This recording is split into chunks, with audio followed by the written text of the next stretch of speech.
my name is Yuri Reina, and our team, which is Team 14, we will be presenting today emotional intelligence. And our members in our team is Andrea Torres, Edward Cabrera, Ludivina Rivas, Ryan Casas, Francisco Gonzalez, Sheila Soto, and like I said, myself, Yuri Reina. So today we're going to present emotional intelligence, and we are going to be discussing the importance of emotional intelligence in basically in how it's factored into our daily lives. It can be also, again, just a tool just to introduce here, and information we'll be providing today will be based on how it impacts our lives as an individual, and how it also helps us as far as getting ahead in our future, whether it's career-wise or in our personal lives as well. Okay.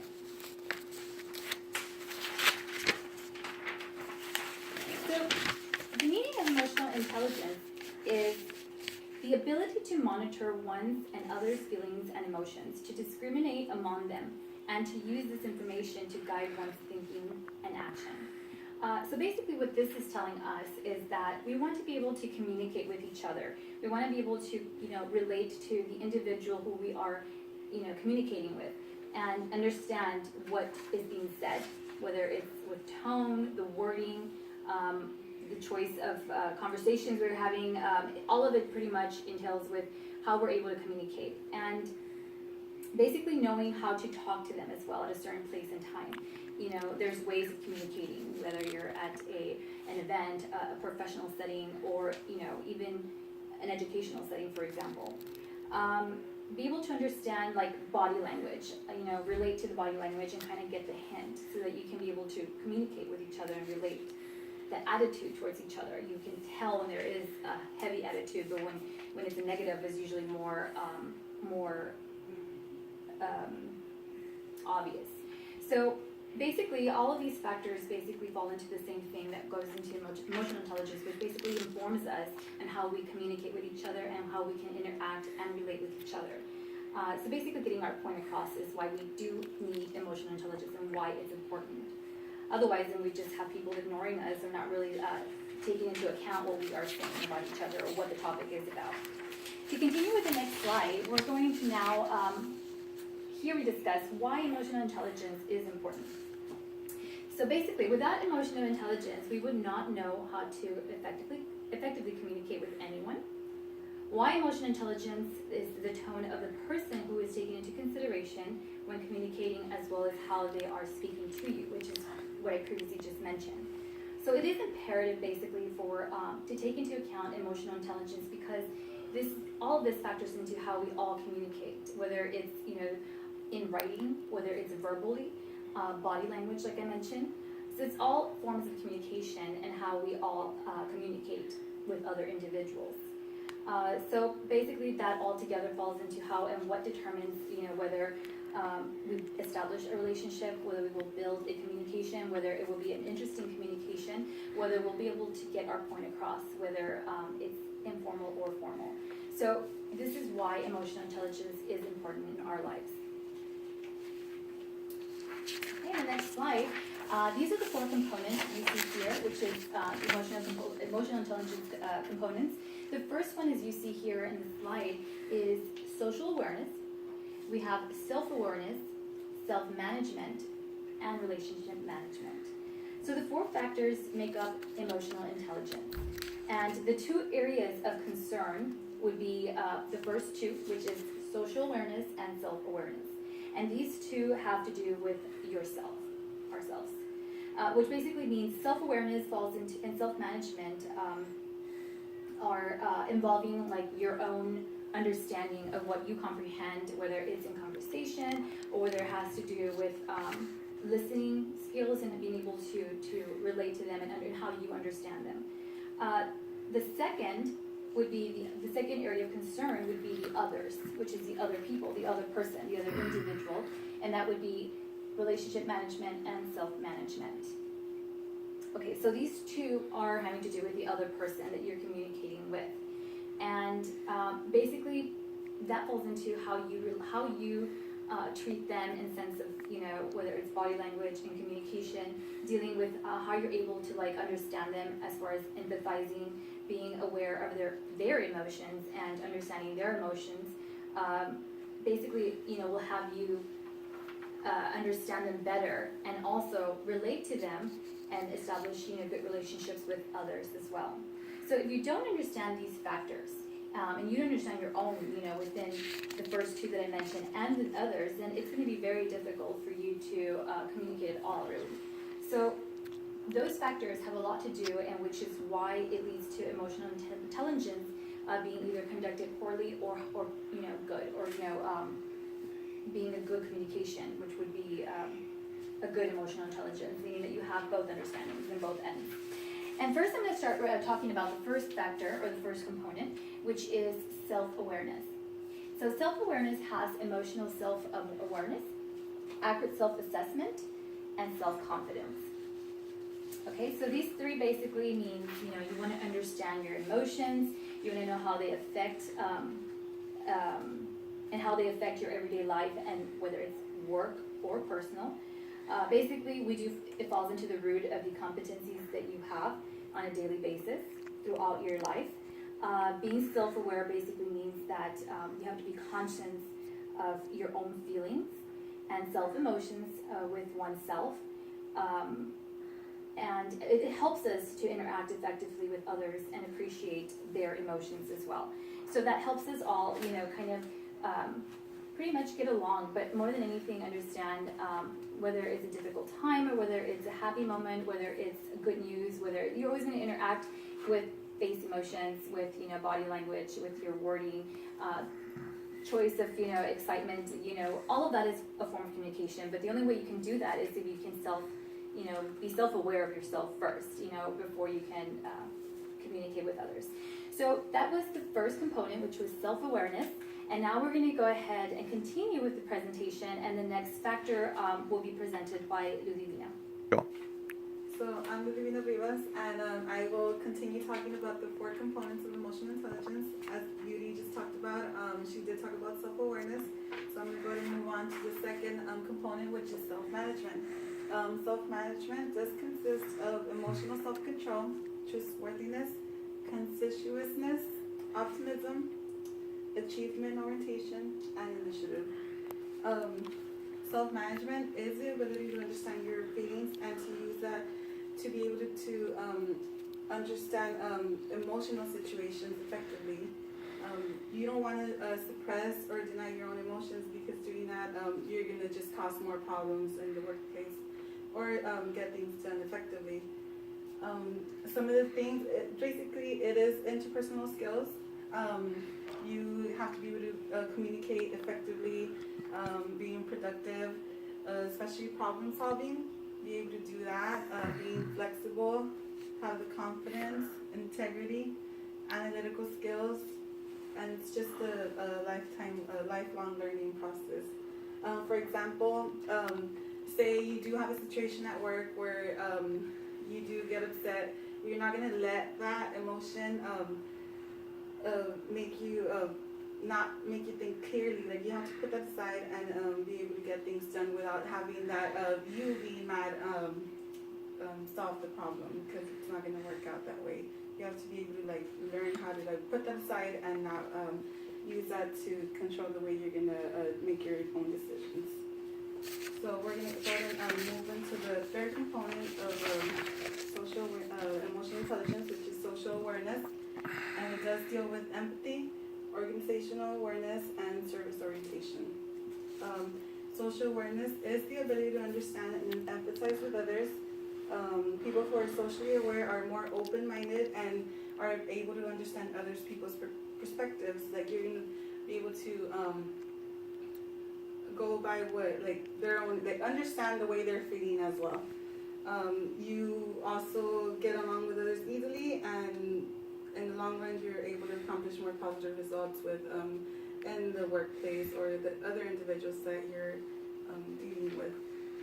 The fourth component is relationship management, which you have development with others, inspirational leadership, influence, communication, conflict management, bond building, teamwork, and collaboration.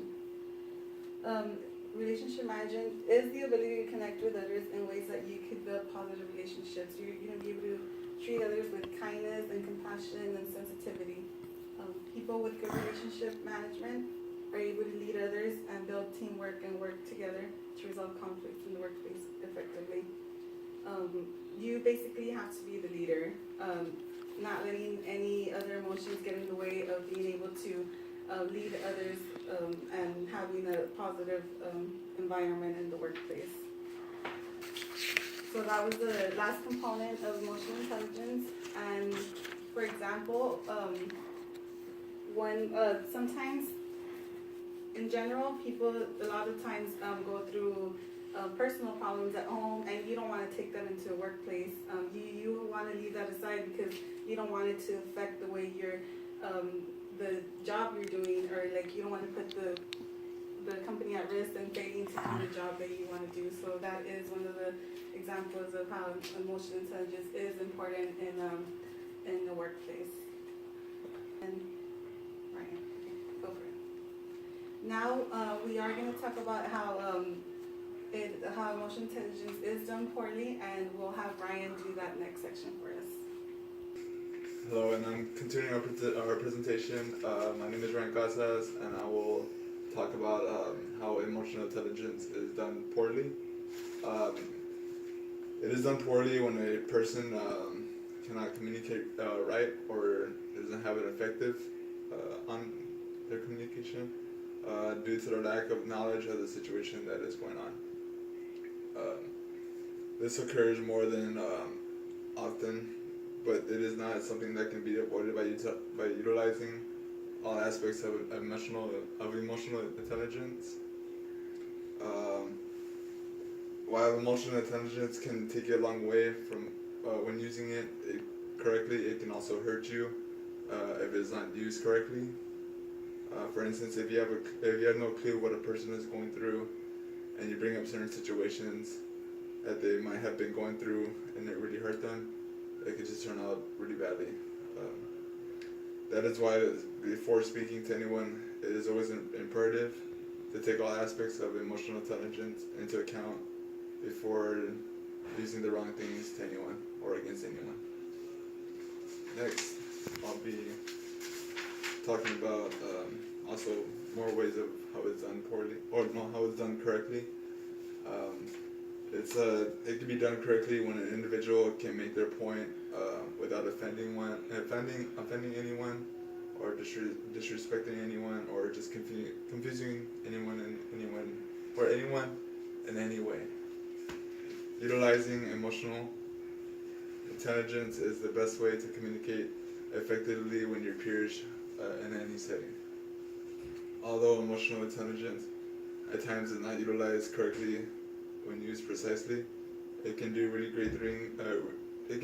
great things for individuals. When someone is able to get their point across without raising their voice or doing anything in an unprofessional manner, that's when the emotional intelligence is most effective.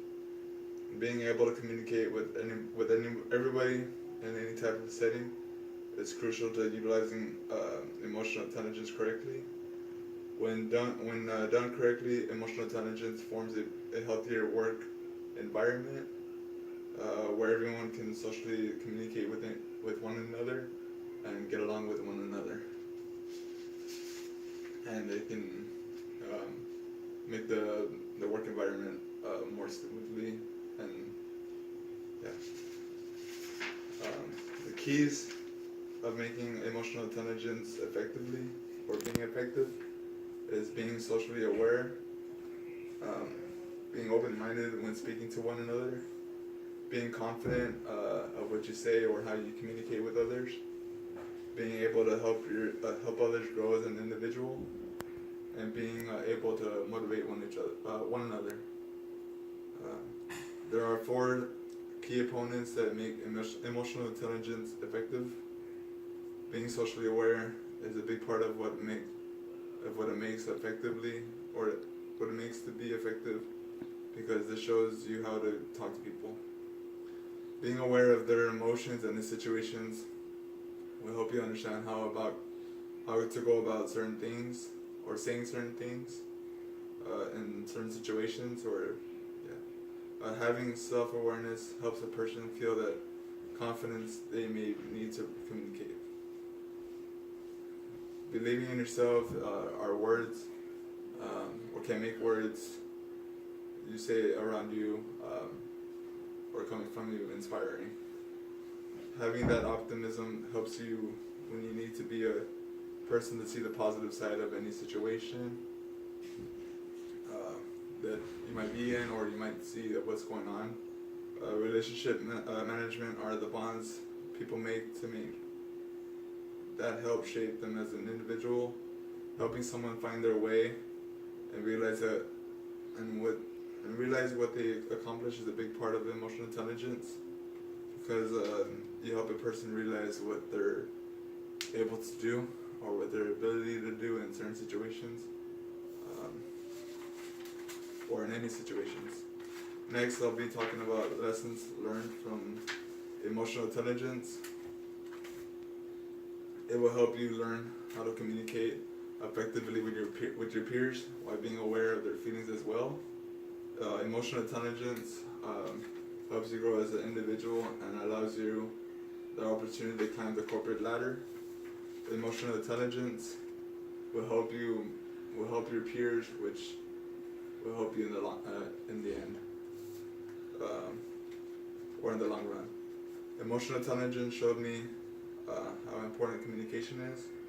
The way you communicate is key to getting your point across, because it will also determine how people see you as an individual. If a person is rude and has no interest in lives and the situations of an employee, they will not get very far professionally or personally. The making of an effective leader is the ability to talk to your employees and find out why they are down or why they are not doing well,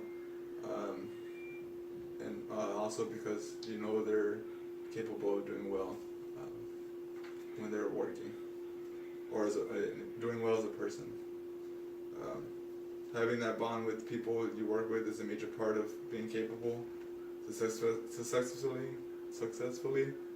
work together as a team.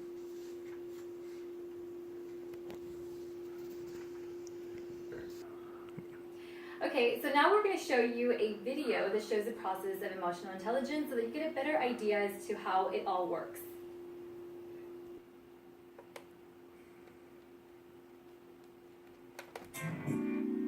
Since the dawn of humanity, the understanding of well-being and rational decision-making has remained relatively unchanged. However, recent discoveries in neuroscience and psychology may fundamentally change long-held views about emotions and reasoning. One recent study analyzed patients who had experienced damage to the amygdala, a primitive part of the brain that typically regulates emotions. What they discovered was that these patients had often lost their ability to feel emotions and make basic decisions. The implication of this discovery is that our decisions are not determined simply by logic or emotions alone, but rather a combination of the two. When we make a bad decision that affects our well-being, it is typically caused by an imbalance between our reasoning and our emotions.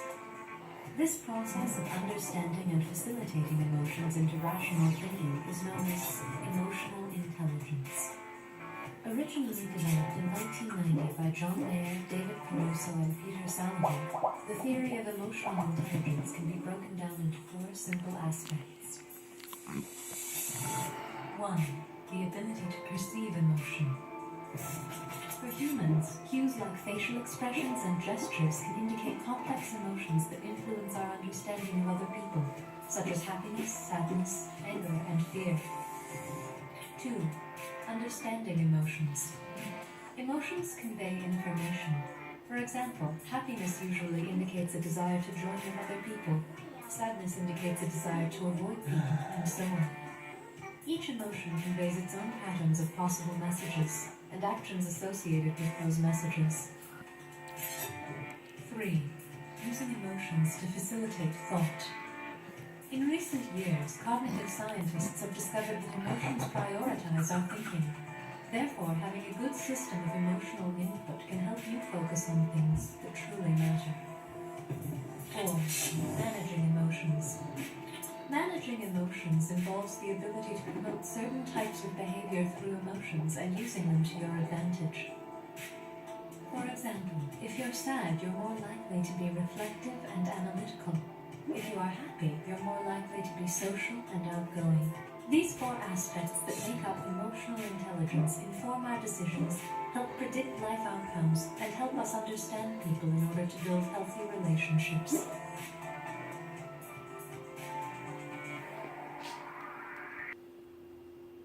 And this concludes our presentation on emotional intelligence. Thank you.